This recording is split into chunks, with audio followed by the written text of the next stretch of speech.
I was in a very liberal college town over the weekend with family, just trying to hang out and get some time out of the hellscape that is New York City right now.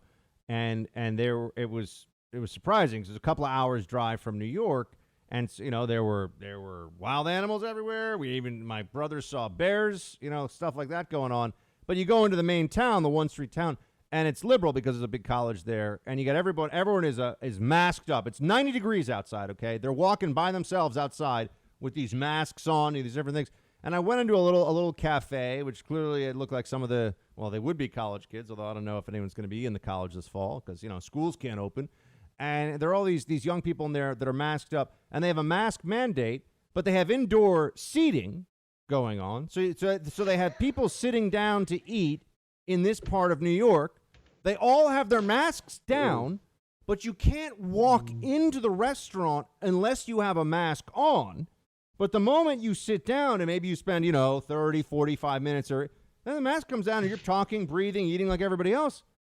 And I want to look at people and be like, does anyone disagree that this is just idiocy now? The answer is yes. The answer is yes. I don't know how. I don't understand why you have such a problem with science, with medical advice, Buck. What is your problem? Clearly, the 50-cent cloth mask will stop this super virus, and if the 50-cent cloth mask doesn't, 6 feet will. If you were to close within 5 feet, you die like that. But as soon as you go to 6, the virus can't possibly penetrate that 6-foot barrier. And get this, the virus only spreads when you walk from the restaurant door to the table. Once you're seated eating, the virus can't spread anymore. All this is science, Buck. Just trust the doctors, please. Yeah, I think that's what I'm told to do now. Even my favorite one, Jesse, you guys probably haven't had this down in Texas. There are little almost like footprints, but for your shoes, where in the elevator, it's saying stand this far apart in my elevator where I live. And I'm looking at them, I'm like, this is so stupid. It is beyond words.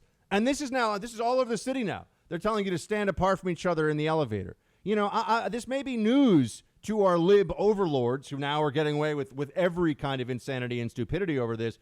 But it was not my practice previously to Joe Biden strangers in the elevator and sniff their neck. Like usually you don't stand, if you don't know, you don't stand right next to somebody in the elevator. But now, you got to stand in the corner like you're on a timeout and should be wearing a dunce cap. Oh, it gets worse, Buck. From the place I just vacationed, I'm not going to call out the name of the hotel. It was a little high-end, Motel 6. But you get on the elevator, they have it. It's on the elevator. Only one family allowed at a time on the elevator. But here's the best part. I didn't care. If someone else was on, I'm getting on anyway. I'm not waiting for the next elevator because of these idiotic rules. But nobody cared. And I mean, nobody cared. The second everyone got on the elevator, everybody took down their masks. We're all rolling our eyes about it. It's the percentage of the population that takes this seriously versus the percentage that pretends to take it seriously, it's a big difference.